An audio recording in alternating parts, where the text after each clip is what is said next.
सौ बात की एक बात यह कि क्या अब आतंकवाद का नया खेल कृषि आतंकवाद है।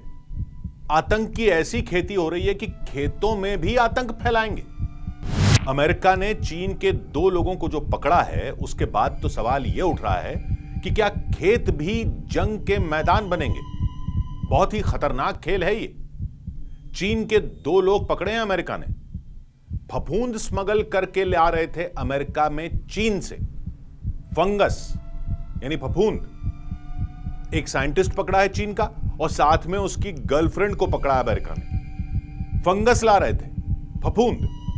आरोप है कि इस फंगस को अमेरिका के खेतों में फैला देने का प्लान था।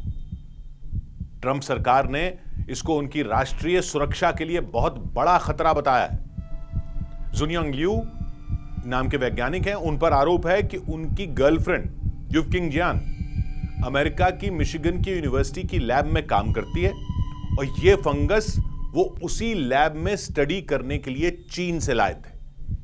आरोप है कि चीन की सरकार ने इन लोगों की फंडिंग की हुई है। फंगस का नाम है फुसारियम ग्रेमिनारियम और इसको अमेरिका ने जैविक हथियार घोषित कर रखा है, क्योंकि अगर खेतों में यह पहुंच गया तो गेहूं, मक्का, धान जैसी फसलों को तो पूरी तरह बर्बाद कर ही सकता है। लेकिन अगर ऐसी कोई फसल को कोई व्यक्ति खा ले जिसमें यह फफूंद लगी हो तो उसका लिवर डैमेज हो सकता है, यानी बड़ी संख्या में लोगों पर हमला हो सकता है बिना किसी बम विस्फोट के।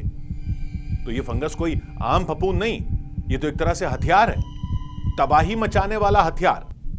कोई खास खर्चा भी नहीं, पकड़ में आने में भी मुश्किल है और यह ऐसा नुकसान पहुंचा सकता है जो बड़े से बड़ा बम और मिसाइल हमला नहीं कर सकता। इसलिए इसको एग्रो टेरर कहा जा रहा है, कृषि आतंक।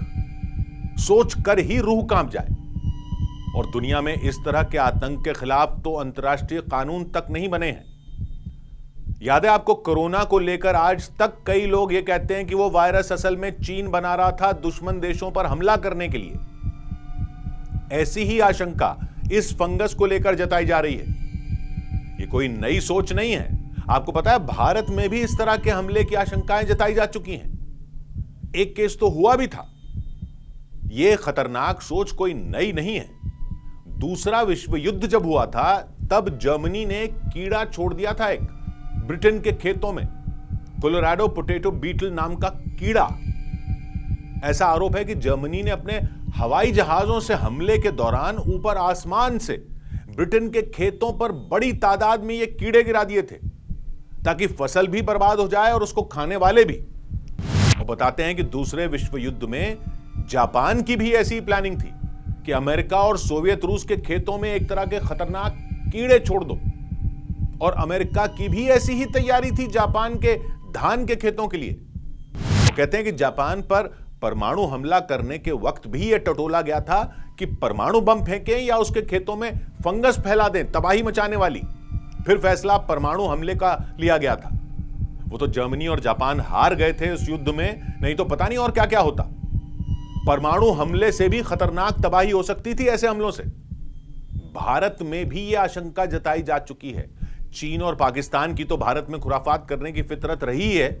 सेना के लिए रिसर्च करने वाले संगठन डीआरडीओ ने 2016 में रिपोर्ट किया था कि बांग्लादेश में पाया जाने वाला एक खतरनाक फंगस मिला था पश्चिम बंगाल के 2 जिलों में। तो बांग्लादेश की सीमा से 5 किलोमीटर अंदर तक सीमा के जिलों में खेती पर रोक लगा दी गई थी, क्योंकि आशंका यह थी कि यह फंगस कहीं जानबूझकर तो भारत के खेतों में नहीं फैलाया जा रहा। पूरी तरह से साबित नहीं हुआ था कि ऐसी कोई खुराफात की गई थी, लेकिन एहतियात बरतने की चेतावनी जरूर थी। और 2015 में पंजाब में कपास के खेतों में सफेद मक्खी का आतंक फैला था। खेत के खेत बर्बाद हो गए थे। तब भी पता चला था कि वो वाली सफेद मक्खी पहले भारत में कभी दिखी नहीं थी और लगता था कि किसी लैब में उसको बनाया गया था। उसी तरह की आशंका जैसी कोरोना को लेकर थी। यानी ये कोई फिल्मी कहानियों की बातें नहीं है। इस तरह के खतरनाक हमले करने की प्लानिंग होती रही है और हमले भी होते रहे हैं। आतंकियों का कोई दीन ईमान नहीं होता और हम तो देख ही चुके हैं कि आतंकी देशों का तो बिल्कुल नहीं होता। 100 बात की एक बात।